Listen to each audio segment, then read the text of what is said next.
y descubrilas. Bueno, les conté el otro día que Juan Guaidó tuvo que escapar huir de Venezuela, de Maduro. Él es diputado y además es presidente encargado de la República y de la Asamblea Nacional entre 2019 y 2022, ¿no? Y se refugió en los Estados Unidos, tuvo que huir, está en estos momentos creo que en Miami. Ha recibido el apoyo de altos funcionarios de la Casa Blanca y está en línea ahora con nosotros. Juan Guaidó, ¿qué tal? Buen día, ¿cómo le va? Eduardo, muy buenos días, saludos y gracias por la invitación. Qué gusto escucharlo bien. ¿Por dónde anda? En este momento en los Estados Unidos, en la ciudad de Miami, regresando de una gira por Washington y esta semana trabajando también en continuarla por Europa y Canadá. Sí. Usted huyó primero de Venezuela a Colombia y de Colombia también tuvo que huir, ¿no? Porque Petro se arregló con Maduro, arreglaron juntarse y usted tuvo que huir. Mira, sí, salí hasta Colombia, previo, por cierto, a una cumbre que se iba a tratar precisamente del tema Venezuela, no solamente la crisis humanitaria, sino también obviamente la solución, la alternativa que tenemos bregando, luchando durante años, y tú lo sabes, Eduardo, y los argentinos. Sí. Y precisamente buscando alternativas y llevar la voz de los venezolanos, y lamentablemente encontramos un trato muy similar al de Maduro en la Colombia de Petro de hoy. ¿Sintió miedo que lo maten? Mira, que me deportaran de regreso a Venezuela, e incluso amenazas latentes en la frontera. Tú sabes bien la presencia de la guerrilla, del ELN, la disidencia de la FARC, que están financiados además por Maduro, directa e indirectamente. Y sí, por momentos sentí que pudieran atentar en contra de mi vida incluso. ¿Su familia amenazada en Venezuela? Mira, amenazada, y algunos estuvieron detenidos y torturados incluso. Varias veces hemos podido conversar en este programa de la detención de mi familia, de mi equipo de trabajo, 26 miembros en el exilio, torturados, y hoy todavía algunos en la cárcel, lamentablemente. Y parte de lo que Maduro está señalado, por cierto, ante la Corte Penal, por delitos de lesa humanidad, que recientemente, por cierto, se pronunció a la Corte negándole a la dictadura acceder a los expedientes que trataron de acceder para intimidar a las víctimas o que habían dado testimonio en el caso de Venezuela. Sí. Por lo cual hoy buscando alternativas de protección para los que están en terreno luchando. En el caso de Venezuela, obviamente, pero pasó recientemente en Nicaragua, obviamente en Cuba. Estamos viendo también Yanine Áñez detenida en Bolivia, y creo que hay que invertir los incentivos a estos regímenes, no de atacar, no de perseguir, sino lo contrario, de respetar la Carta Interamericana, los derechos humanos, que hoy para estos regímenes pareciera poesía y no un mandato claro de la comunidad internacional y del respeto a la dignidad humana.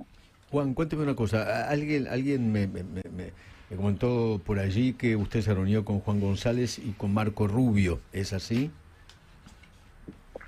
Sí, también con los senadores Brian, bueno, en el caso del Departamento de Estado, Brian Nichols, subsecretario de Estado, también con Bob Menéndez, Rich Durbin, senadores demócratas. Tuvimos una agenda muy amplia en Washington, que en 2 semanas esperamos regresar y completarla en Europa. Básicamente, Eduardo, sí, no permitiendo que normalicen relación con la dictadura. Hay toda una tentación producto de la aproximación de Petro con Maduro, en su momento de Alberto Fernández, que incluso llevó a relativizar la tragedia y la crisis humanitaria en Venezuela, de querer normalizar la relación con la dictadura mientras se siguen cometiendo los crímenes, mientras sigue creciendo el flujo migratorio, y es lo que no podemos permitirnos, ni mucho menos acostumbrarnos a vivir con otra dictadura en el continente, y fue parte de la agenda que estuvimos conversando en Washington. Bien.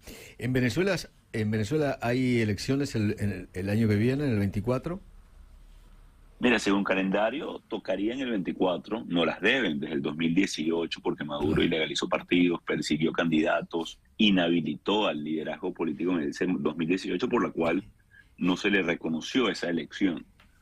Toca en el 2024 y la gran lucha que tenemos es precisamente por convertirla en una solución, que no se repita lo que sucedió en 2018 y mucho menos lo que pretendió Ortega en el 21. Hoy un maestro sigue ganando $5 al mes.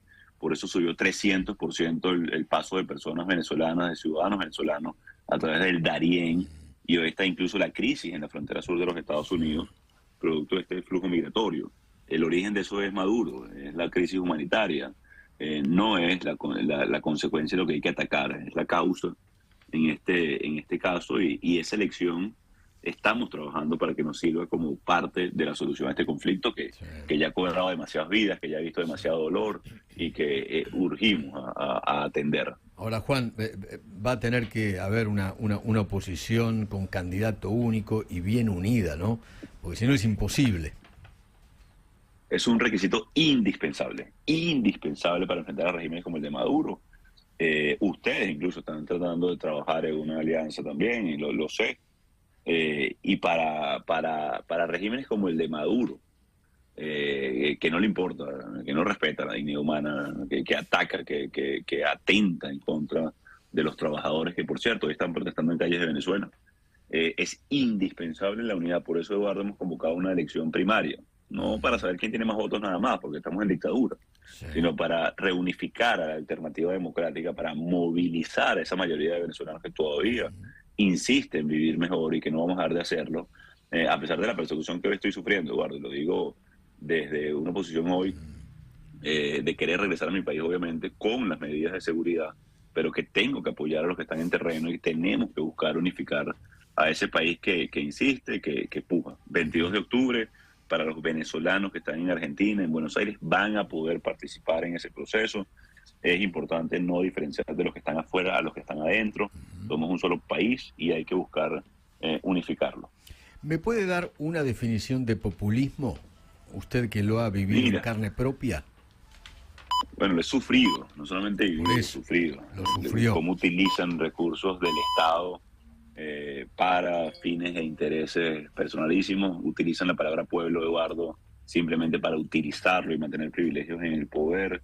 Desdibujan la separación de poder, pretenden acallar la voz de la prensa libre. Se empieza a mezclar, es una especie de autoritarismo o dictadura apalancado en las bondades del Estado para generar permanencia en el poder. Obviamente hay definiciones académicas mucho más precisas, pero nosotros que la vivimos, que la hemos sufrido, como te decía al principio, es como utilizar al Estado con fines e intereses políticos e incluso personales para mantener el poder.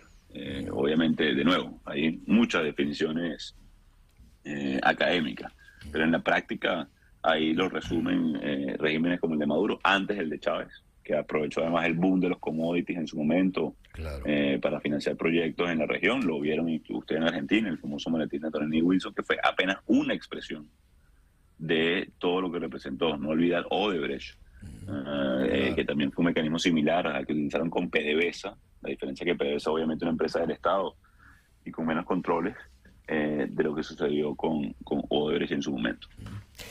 Juan, le agradezco infinitamente haberme atendido. Gracias. Gracias, Eduardo. Saludos a todos los argentinos y bueno, seguimos luchando. Y usted sigue contando conmigo y con Radio Mitre por la libertad. Luchamos por la libertad. Dios los bendiga. Gracias. Gracias. Juan Guaidó.